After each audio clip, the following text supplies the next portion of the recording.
भारत में धर्म की महागाथा अधूरी रह गई। इस प्रकार भविष्य में जीवों का मार्गदर्शन कैसे संभव? इतना महत्वपूर्ण ग्रंथ अधूरा रह जाए, ये तो उन्हें भी स्वीकार नहीं होगा। तो नियति क्या है?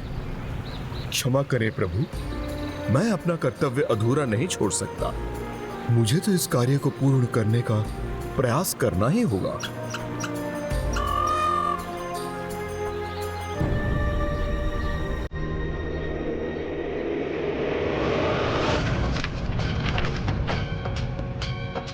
किंतु ऋषिवर बिना गजानन के ये कार्य कैसे करेंगे?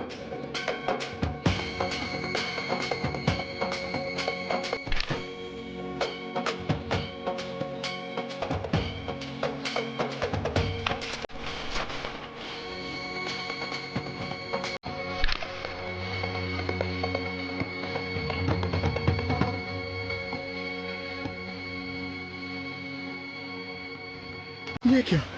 इसका लेखन तो पूर्व में ही हो चुका है। प्रभु ने मेरे बिना बोले ही इसे पूर्ण कर दिया, संपूर्ण काव्य लिख दिया।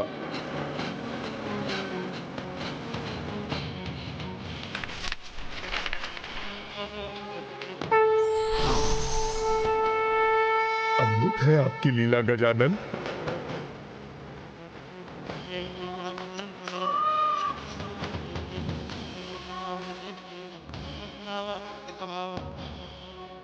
प्रभु, आप तो बुद्धि के देवता हैं। आपको समझने में कैसे भूल कर दी मैंने। जो श्लोक मेरे मुख से निकल रहे थे वो आपकी ही कृपा थी, और जो मेरे मन में थे वो आप ही की कृपा के परिणाम थे। जो मैं उत्पन्न कर रहा था वो स्वयं आप ही तो करा रहे थे। प्रभु, अब मैं ये सत्य समझ गया हूं। मुझे अपने ब्रह्म स्वरूप अर्थात महाज्ञानेश्वर रूप में दर्शन देने की कृपा कीजिए। दर्शन देने की कृपा कीजिए प्रभु, दर्शन देने की कृपा कीजिए प्रभु।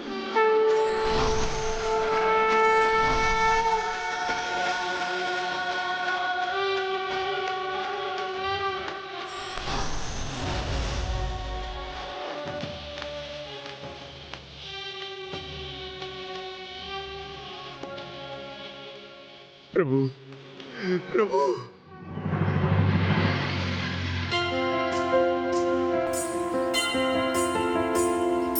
एकदन्तं महाकायं तप्तकाञ्चन सन्निभं लम्बोदरं विशालाक्षं वन्देऽहं गणनायकम्।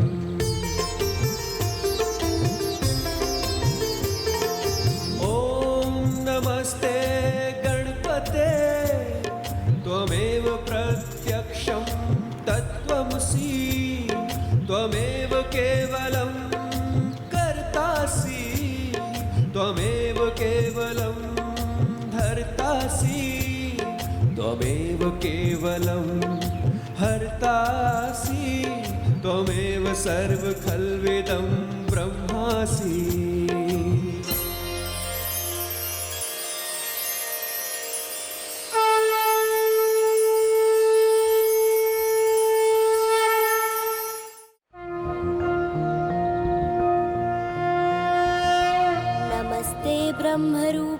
हे ऋषिवर, वैदिक साहित्य श्रेष्ठ है, किंतु आने वाले युग कल युग को ध्यान में रखकर आपने इसे सरल बना दिया। इसलिए आपका ये महाकाव्य महाभारत कहलाएगा। गणपतये नमः। आपकी ये रचना मानव जाति के लिए मार्गदर्शक का कार्य करेगी। धन्यवाद हे ज्ञान बुद्धि और श्रुति के ईश्वर कि आपने मुझे और मेरी इस रचना को शुभाशीष दिया। ऋषिवर, मैं अपना कार्य संपन्न कर चुका, तो क्या अब मुझे प्रस्थान करने की आज्ञा है? अवश्य प्रभु। प्रणाम ऋषिवर। शीघ्रता कीजिए मूषक जी, अब जाकर निश्चिंतता से माँ के हाथों बने पकवान खाऊंगा।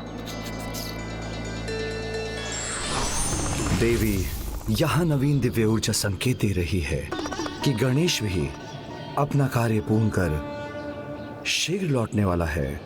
बहुत सारे कार्य करने शीघ्रता तो हमें भी करनी होगी। शीघ्र अपने पुत्र के लिए उचित कन्या ढूंढनी होगी हमें। मैं जाकर विवाह उत्सव की तैयारियां करती हूँ।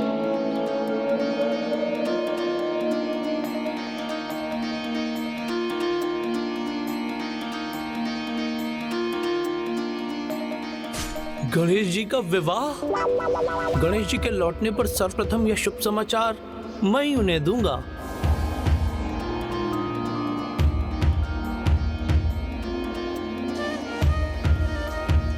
नंदी जी। गणेश जी, प्रणाम गणेश जी, आप उचित समय पर पधारे हैं। मुझे आपको एक सूचना देनी है। सूचना अच्छी होनी चाहिए नंदी जी।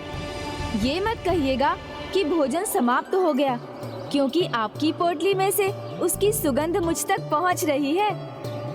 ये कोई परिहास नहीं है प्रभु, वास्तव में एक बहुत बड़ी सूचना है। पहले भोजन फिर सूचना नंदी जी। प्रभु सुनिए तो, अब कहाँ जा रहे हैं?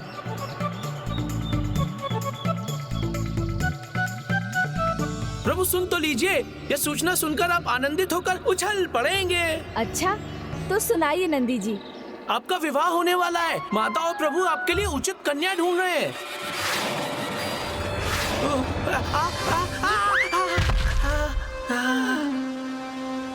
प्रभु, मेरा विवाह? ये क्या कह रहे हैं नंदी जी? अवश्य आपसे कोई भूल हुई है। आपने ठीक से नहीं सुना होगा। नहीं प्रभु, मैंने ठीक से सुना भी, कहा भी, और ना ही कोई भूल हुई है मुझसे। ये तो शुभ समाचार है प्रथम पूज्य। मैं समझता हूँ प्रभु, इस शुभ समाचार को सुनकर तो किसी के भी मन में लड्डू फूटेंगे। इसीलिए तो कहता हूँ कि अब मोदक खाने का नहीं, अपितु खिलाने का समय है गणेश जी। अब आप अपने मन में फूटते हुए मोदकों को समेटिए। तब तक मैं जाकर अन्य लोगों का इस शुभ समाचार से मुंह मीठा करवाता हूँ।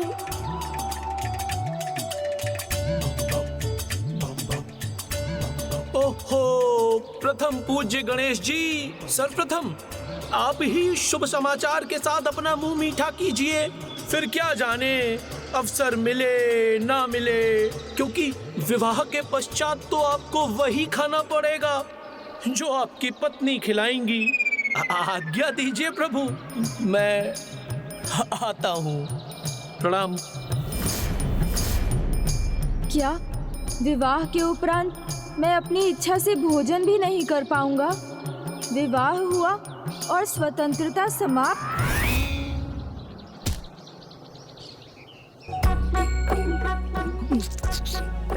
प्रभु सुनिए तो, वो देखिए प्रभु, वहाँ आपकी होने वाली पत्नी। क्या? कहाँ है मेरी पत्नी? मेरा अर्थ था विवाह के उपरांत वही तो होंगी ना वो प्रभु। मूषक जी, अनर्गल प्रलाप बंद कीजिए। विवाह, ये तो बहुत बड़ी समस्या है। आज प्रथम बार मुझे किसी समस्या का हल नहीं सूझ रहा। मैं तो उलझ गया हूँ। मैंने तो पहले ही कहा था प्रभु। क्या कहा था? कि मत कीजिए। क्या नहीं करूँ? यही महान कार्य। बालक हैं, किंतु बालकों वाला कोई कार्य तो आप करते नहीं। संपूर्ण संसार की समस्याएं हल करते हैं। तो फिर सब आपको विवाह के योग्य समझेंगे ना। ऐसा कौन सा महान कार्य कर दिया मैंने मूषक जी कि माँ और पिताश्री मेरा विवाह करने पर तुल गए? क्या नहीं किया है प्रभु आपने? सब कुछ आप ही ने तो किया है। दुष्ट असुरों का अंत और देवताओं की सहायता, और तो और संसार के महानतम ग्रंथ महाभारत का लेखन। तो अब आप ही बताइए, आपको बालक कौन कहेगा भला? जो हुआ सो हुआ, किंतु अब क्या करूं? उसका कोई सुझाव है? हाँ, क्यों नहीं प्रभु, मेरी बुद्धि के पास तो सुझाव ही सुझाव हैं। किंतु आपके लिए जो सर्वथा उचित है वो ये बताना और जताना कि आप एक नन्हे बालक हैं। नन्हा बालक? आपको अपने व्यवहार से ये दिखाना होगा कि आप अभी भी एक बालक ही हैं। तभी तो आपका विवाह टल सकता है प्रभु। उचित है, किंतु मुझे उसके लिए करना क्या होगा? बताऊंगा, किंतु सर्वप्रथम आप वचन दीजिए कि जो कुछ भी मैं कहूँगा वो आप अवश्य करेंगे। करूँगा, सब कुछ करूँगा। तो फिर आरंभ करते हैं नटखट बालक बनो अभियान, जिसका प्रथम कार्य होगा उत्पत्ति बनो।